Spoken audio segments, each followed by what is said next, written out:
Hai teman-teman, selamat datang di channel artikel YouTube. Channel pertama cerita Kenshin. Kali ini admin upload lagi ya. Makasih.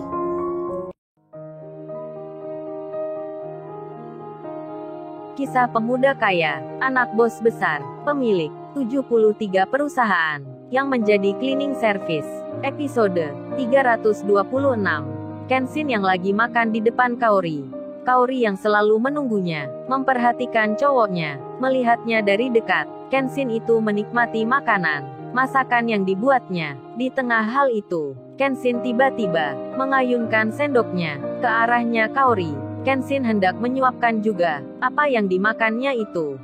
Kaori pun tersenyum melihat Kenshin yang kini sudah berani secara sengaja melakukan seperti ini, meskipun saat itu mamanya lagi memperhatikan dan Kaori memakannya sambil melihat mamanya. Kenshin pun demikian, baru tersadar juga kalau mamanya Kaori ternyata tak jauh dari tempatnya, sedang memperhatikan pula, padahal dikiranya tadi mamanya itu keluar. Kenshin pun rada malu, sedang Kaori melihatnya. Kenshin yang langsung berubah pandangannya melihat ke bawah, sambil tersenyum pula. Di tengah hal yang demikian, terdengar suara dari luar, orang yang memanggil-manggil. Penjaga rumah pun menghampiri. Setelah ditanya namanya, rupanya itu Dina, temannya Kaori, yang kini datang ke sini. Kaori pun menyambutnya. Ia kemudian bertanya, "Kamu kok lama ya Dina? Sampai ke rumahku?" Dina pun menjawabnya, "Iya Kaori, aku kan belum pernah ke sini. Belum pernah ke rumahmu, jadi masih mencari-cari. Ternyata rumahmu besar ya Kaori. Waduh, punya mobil Lamborghini pula. Kamu orang kaya ya Kaori.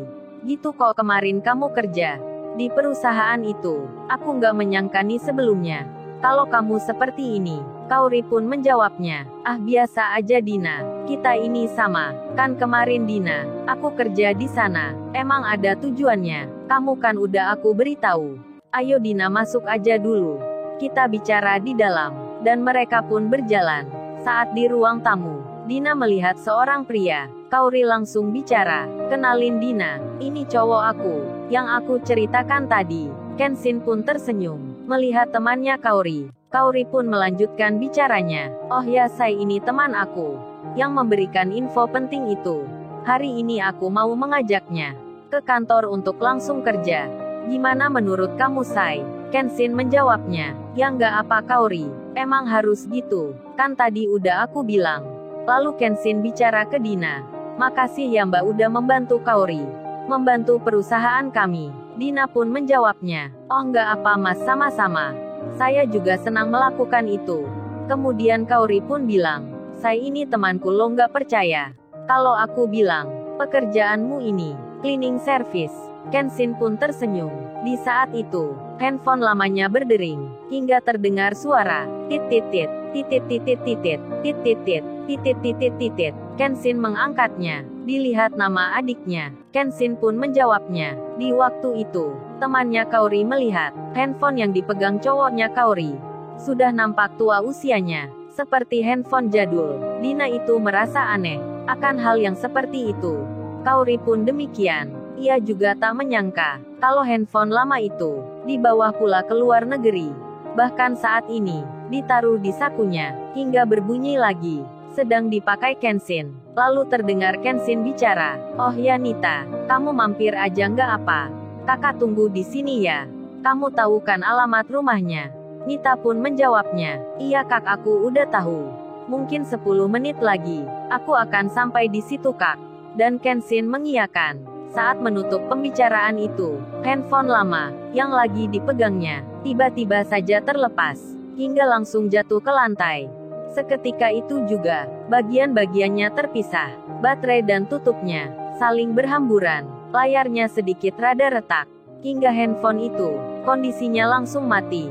Kenshin merasa aneh. Ia pun bertanya di hati, padahal jatuhnya ini tak tinggi sekali, kok bisa jadi begini? Kenshin pun mengambilnya, dibantu oleh Kaori.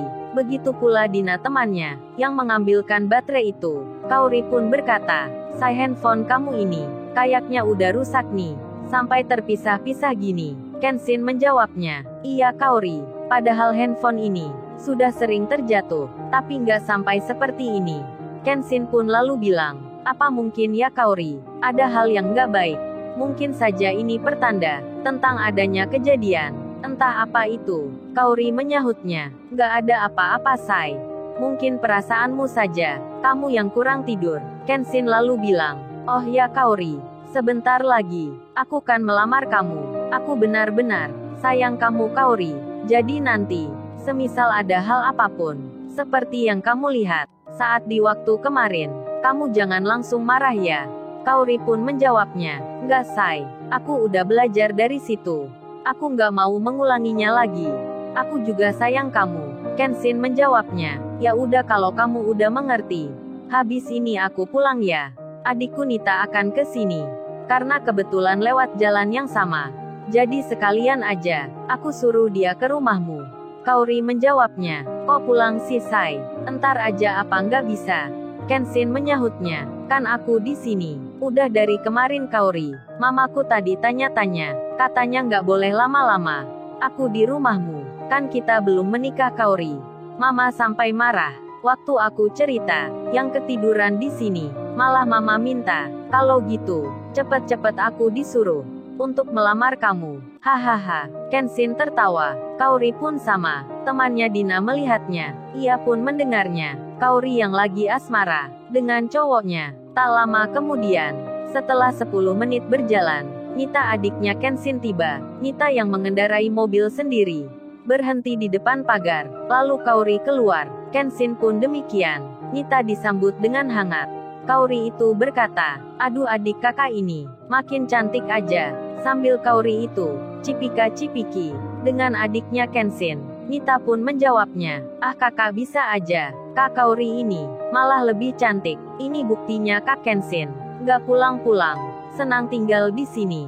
Sampai mama bertanya, Kaori menyahutnya, ya enggak lah Nita, masih cantik kan Nita. Ayo masuk dulu ya. Kenshin pun sama, menyuruh adiknya itu. Nita masuk bentar ya. Setelah sampai ruang tamu, mamanya Kaori menyambutnya. Beliau bicara, menyapa Nita, adiknya Mas Kenshin ya. Aduh mama baru lihat ini. Kok Mas Kenshin, gak pernah mengajak ke sini ya? Dan Nita pun bersalaman dengan mamanya Kaori. Saling cipika-cipiki. Nita disambut hangat sekali. Dina temannya Kaori juga melihatnya. Lalu setelah itu, Kaori masuk ke kamarnya. Ia mengambil baju baru. Kemudian ia keluar lagi.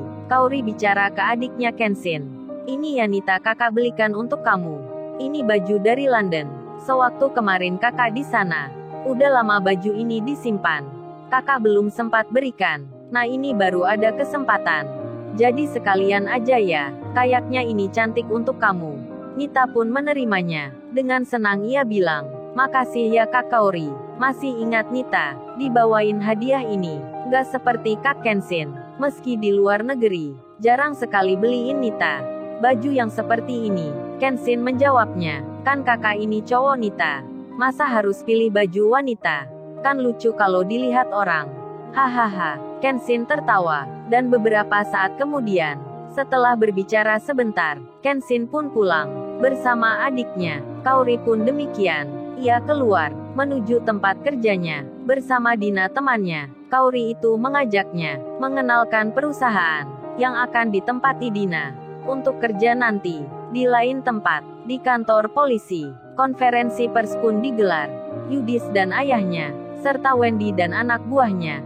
Begitu pula semua orang yang terlibat dalam masalah itu, kini dihadirkan di depan para wartawan. Di saat itu Iwan juga hadir di situ. Demikian halnya Ririn, Niken, Meli, Pak Andi, serta Pak Henry. Semua pun ada di situ, sedang melihat Yudis. Jadi tontonan banyak orang. Di saat itu, anak buahnya Wendy, Pak Eko dan Pak Beni, melihat Iwan berdiri. Dalam hati mereka berkata, kurang ajar cleaning service itu. Ternyata kemarin, pura-pura gila, berlagak kurang waras. Ternyata dia yang melaporkan. Kalau tahu dari awal, udah aku habisin dia. Awas nanti, kalau gua keluar dari sini, gua cari lu, meski sampai ujung negeri. Waduh, gak kapok-kapok saja. Pak Beni itu, anak buahnya si Wendy, masih ingin balas dendam, meski kini jadi tersangka. dipastikan masuk penjara, dan konferensi pers itu berjalan. Di saat yang sama pula, di waktu itu juga, semua saham perusahaan milik Yudis dan ayahnya mengalami kejatuhan yang luar biasa. Investor banyak yang keluar, para relasi kerjanya banyak yang menarik diri. Di hari itu, perusahaan milik ayahnya Yudis sudah goyah semua. Para karyawannya pun merasa khawatir. Tak lama lagi, tempat kerjanya berhenti, dan Kaori yang ada di kantornya, ia ditelepon Kenshin. Kenshin itu bilang, "Kaori, entar kamu ikut aku ya. Sore ini kita ke rumahnya Rena.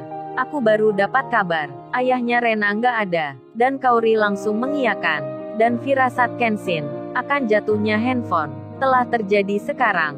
Ternyata si Rena saat ini yang memberikan handphone itu sedang mengalami duka. Kenshin pun tak menyangka akan berita tersebut. Sedang di lain tempat, si Rena Larrazati, pemilik mobil mewah, juga sama, sedang menunggu ayahnya yang dirawat di rumah sakit. Si Rena itu melihat handphonenya. Berita-berita tentang Yudis yang kini beredar banyak sekali di media, dan sore pun datang. Saat itu jam 5 petang. Kenshin bertemu Kaori. Mereka akan langsung ke rumahnya Rena. Lalu, bagaimana kisah selanjutnya? Subscribe channel ini untuk episode berikutnya. Terima kasih. Jangan lupa ya guys, untuk kelanjutan ceritanya ada di Artikel YouTube. Jangan lupa subscribe ya guys, dan tekan notifikasinya